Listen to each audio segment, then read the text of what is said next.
मैं एक गृह प्रवेश के पूजा में गया था और वहां पंडित जी पूजा करा रहे थे। पंडित जी ने सबको हवन में शामिल होने के लिए बुलाया और सबके सामने हवन सामग्री रख दी गई। पंडित जी मंत्र पढ़ते और कहते स्वाहा। लोग चुटकियों से हवन सामग्री लेकर अग्नि में डाल देते। घर के मालिक को स्वा कहते ही अग्नि में घी डालने की जिम्मेदारी सौंपी गई। हर व्यक्ति थोड़ी सामग्री डालता, इस आशंका में कि कहीं हवन खत्म होने से पहले ही सामग्री खत्म न हो जाए।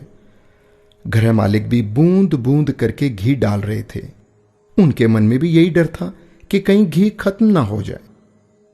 मंत्रोच्चार चलता रहा, स्वाहा होता रहा और पूजा पूरी हो गई। सबके पास बहुत सी हवन सामग्री बची रह गई। घी तो आधा से भी कम इस्तेमाल हुआ था। हवन पूरा होने के बाद पंडित जी ने कहा कि आप लोगों के पास जितनी सामग्री बची है उसे अग्नि में डाल दें। गृह स्वामी से भी उन्होंने कहा कि आप इस घी को भी कुंड में डाल दें। एक साथ बहुत सी हवन सामग्री अग्नि में डाल दी गई। सारा घी भी अग्नि के हवाले कर दिया गया। पूरा घर धुएं से भर गया। वहां बैठना मुश्किल हो गया। एक एक करके सभी कमरे से बाहर निकल गए। अब जब तक सब कुछ जल नहीं जाता, कमरे में जाना संभव नहीं था। काफी देर तक इंतजार करना पड़ा, सब कुछ स्वाहा होने के इंतजार में। दोस्तों, मेरी कहानी यहीं रुक जाती है।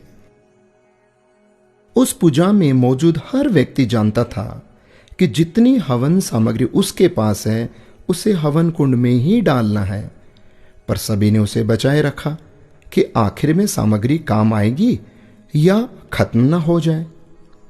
दोस्तों, ऐसा ही हम सब लोग करते हैं। यही हमारी फितरत है। हम अंत के लिए बहुत कुछ बचाए रखते हैं, जो अंत में जमीन, जायदाद, प्रॉपर्टी, बैंक बैलेंस, रुपया, पैसा, फलाना ढिकाना, ये जो इस रूप के भीतर में सब यहीं पड़ा रह जाता है। जिंदगी की पूजा खत्म हो जाती है और हवन सामग्री बची रह जाती है।